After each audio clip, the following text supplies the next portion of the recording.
దీవించమ్మ దేవుని మీద కన్నించమ్మ కన్న తల్లి అంటూ అరహరా సకల రూపాల పొంది ఆనంద వైకుంఠాలతోటి మరి అమ్మవారు జీవిత చరిత్ర పసనం చేసుకొని ఏ చరిత్ర?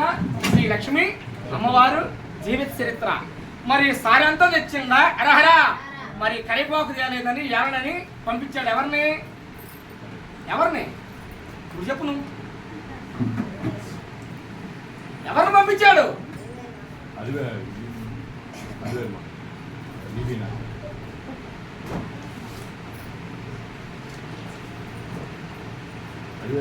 కదా మరి ఎందుకు తసుకులు ఆడుతున్నావు? సారంతా తెచ్చిందా కరిపోకు తేలేదని నేను ఏళ్ళ పోలే అన్నాడంట. ఎక్కడున్నావా?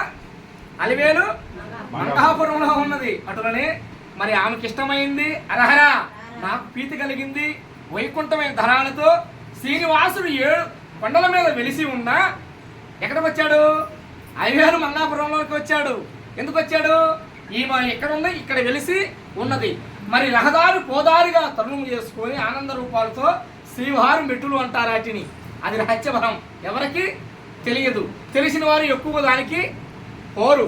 ఆ పోతాము అన్న దానికి పానపదష్టము జరుగుతుంది. అంటే ఏంటి పానపదష్టం అంటే? ఇబ్బంది జరుగుతుంది.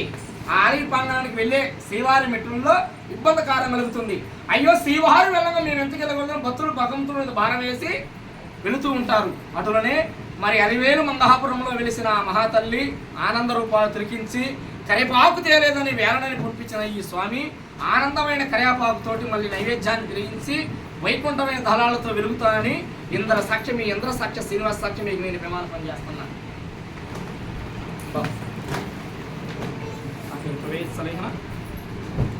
ఇబ్బంది ఎక్కడ కూర్చొని గోవిందా గోవిందా గోవిందా గోవిందా గోవిందా గోవిందా గోవిందా గోవిందా గోవిందా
పేరయ్యా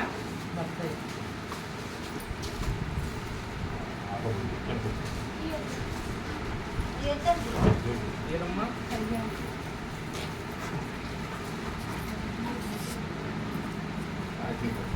విను, దీవించమ్మ దేవుని మీద నువ్వు కూర్చోవాలి. నేను చెప్పి నీ జరుగు దగ్గర జరుగు. నాకు నేను చెప్పే దాంట్లో లోపం ఉంటే ప్రశ్నించు. పాపం కలిగితే తినికించు.